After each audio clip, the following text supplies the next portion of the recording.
watching Smart 24 TV.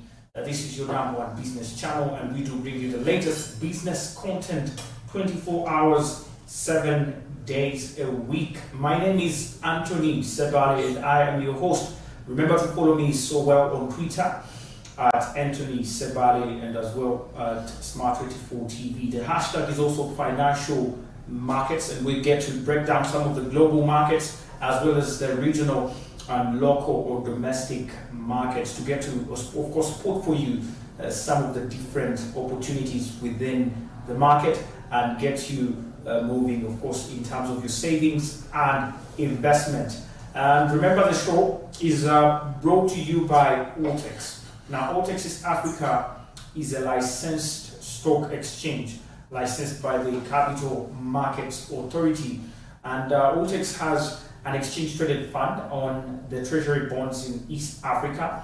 But as if that is not enough, they do have now under their initiative called Ssebbale, the accessibility to the treasury bond market through the USSD code *292#. What that means is that you can now simply be dialing *292# and straight away be able to access all the treasury bonds at the best interest rates on the secondary market in East Africa. And now, of course, you can transact money off of your mobile money onto the exchange to be able to buy.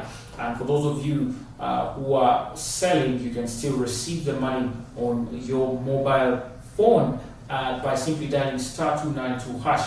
You who also want to learn more about the products, they definitely do provide you with that opportunity by simply dialing *292#. This is one of a kind opportunity that you can find nowhere, and it's only found at Altex East Africa. Remember to follow them at www.altex.com to learn more. But the markets open effective at exactly 15 minutes past 8 a.m. and close exactly 15 minutes past 3 p.m. East African Standard Time. Altex East Africa, doing something new. Now, talking about treasury bonds, today let's kick off our show with the treasury bond market currently at the Bank of Uganda. Now, for starters, treasury bonds are long-term transferable debt instruments to government that are issued through the Bank of Uganda or the central bank. Now, currently, of course, there have been appreciation in the yields, looking at the figures here on the interest rates for mainly the longer term treasury bonds. And when you look at comparing between the 30th of November 2022 interest rates and the 7th of December 2022 interest rates, looking at, for example, the 91-day treasury bill annualized yield on the primary market, it was back in by 30th of November, it was at 11.30%, but it did increase to 11.46% on the 7th of December. Whereas when you look at the secondary market, it was ranging between 11.67 and 11.18% on the 30th of November, but in the trading on the 7th of December, we did have the bond rate move to, the treasury bill yield moved to 11.09 to 10.73%. A little bit of decline there on the treasury bills. Now, treasury bills, remember, we do have the 91-day treasury bills, we do have the 365-day treasury bills, and as well, we do have the 3 months treasury bill. Those are the 91-day and the 6 months, which are 182-day bills. Now, when you look at the 182-day bill, that is, of course, the one that lasts 6 months. We're having the interest rates on the 30th of November at 13.00%. But on the 7th of December, they did reduce to 12.3%. That's as per Bank of Uganda data. And then when you look at the 364 treasury bill annualized yield on the primary market, it was at exactly 15.3%, and it declined to 14.5% on the 7th of December, meaning we did have a decline on the Treasury bill interest there. And when you look at the 2-year Treasury bonds now, those are the longer term instruments. The 2-year Treasury bond annualized yield on the primary market was exactly at 16.75%. And when you look at the 7th of December, that was on the 30th, it was still maintained at 16.75%. Looking at the secondary market of the same instrument at 16.14, between 15.82 lowest and highest 16.14. That was on the 30th of November, but on the 7th of December that dropped to between 15.12 to 15.50 there on the Treasury bond market. The 3-year Treasury bond annualized yield attracted an interest rate on the primary market back on the 30th of November of about 16.25. No, rather 15.25. That is for the 3-year bond, and then 15.25 as well was maintained on the same on the 7th of December. Looking at the secondary market as well, there was a little decline in the interest rate from 16.55% highest to 15.94%, generally showing as well a decline in the interest rates on these instruments. The 5-year Treasury bond annualized yield was at 16.25% on the 30th of November, and on the 7th of December it went as well, remained at 16.25% there on the markets. The Treasury bond of 10 years, and that is the annualized yield on the Treasury bond for 10 years on the primary market was at 17.50 and maintained the same on the 7th of December.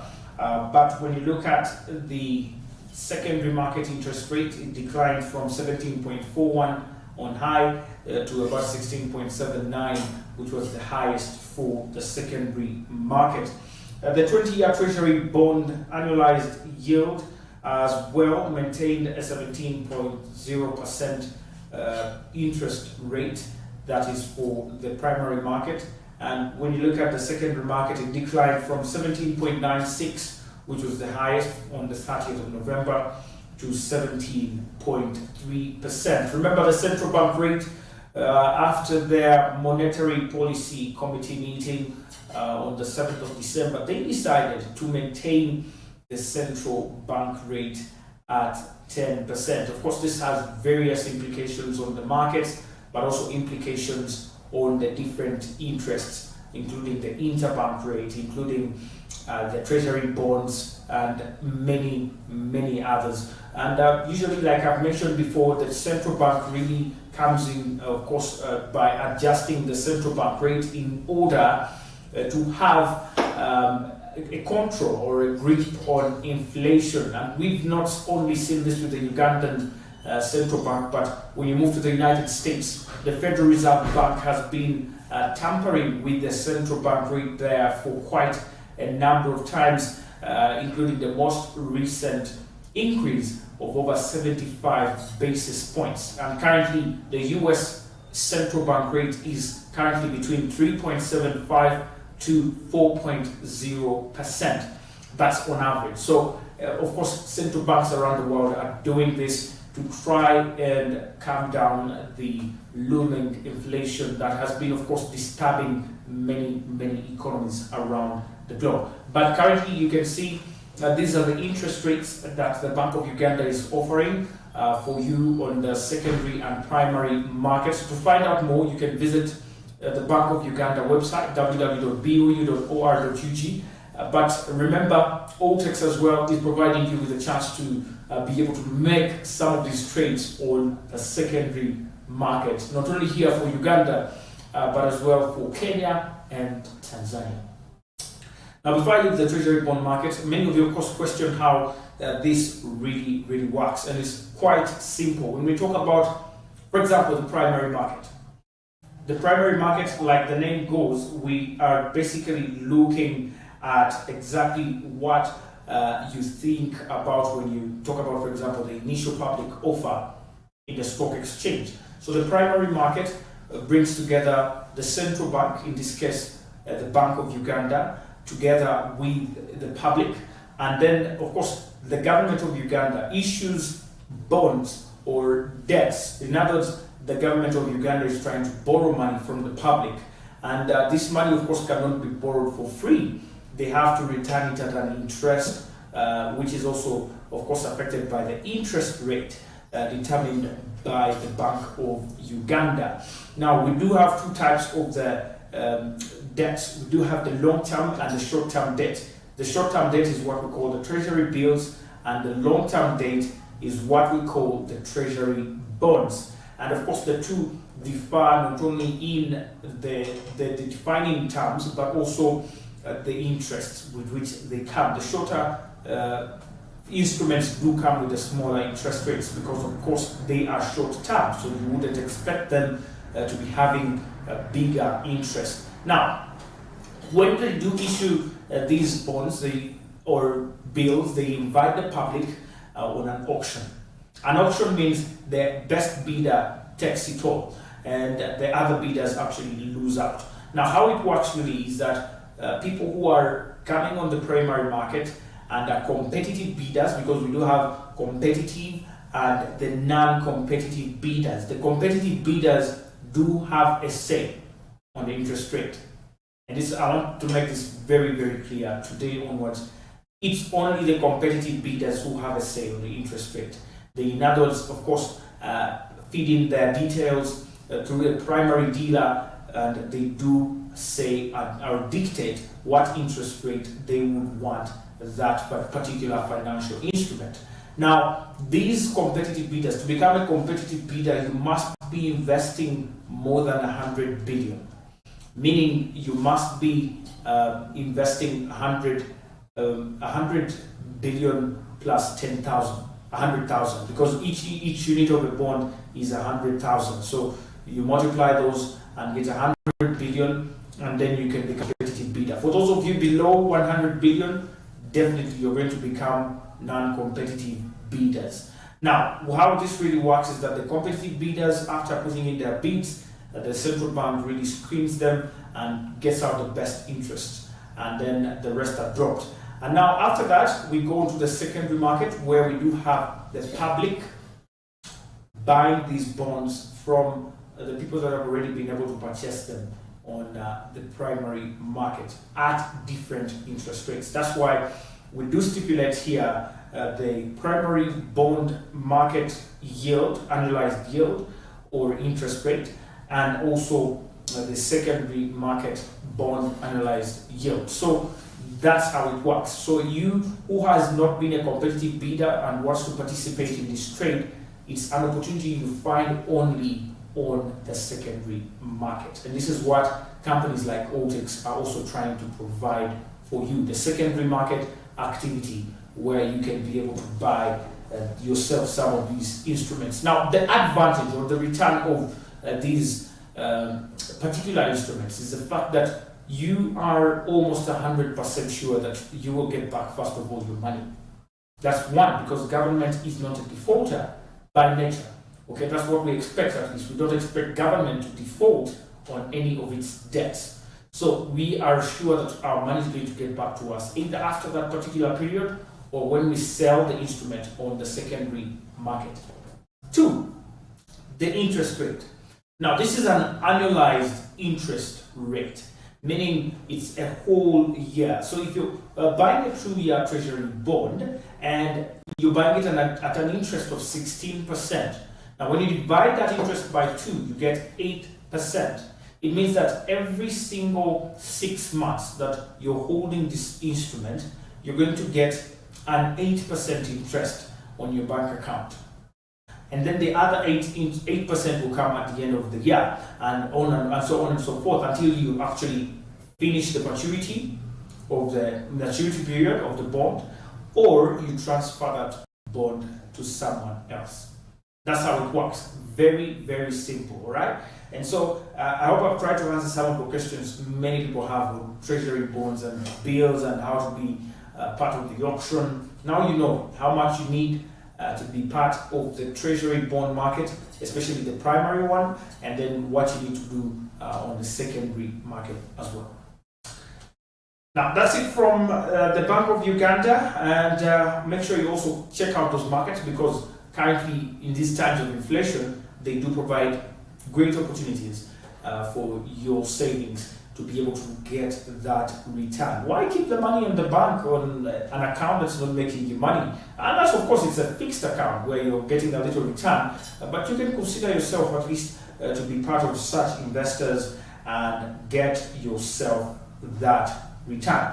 Now, let's get to crossover very quickly to the stock exchange. Of course, remember, stock exchange, the Uganda Stock Exchange is part of the financial market business here in Uganda. We do have 18 listed companies, and when I talk about listed companies, these are companies that have become public through the exchange. In other words, the different members of the public have been able to buy shares into these particular companies. Now, let's get to look at the Africa stock exchanges around Africa and see what really happened on the first day of trading here on the different platforms. Now, Nairobi looked a little bit better than Friday with a 0.14 points increase in their all-share index. And when you look at the Nigeria Stock Exchange as well, it had green figures all over the place with a 98.67 points increase there on their benchmark index,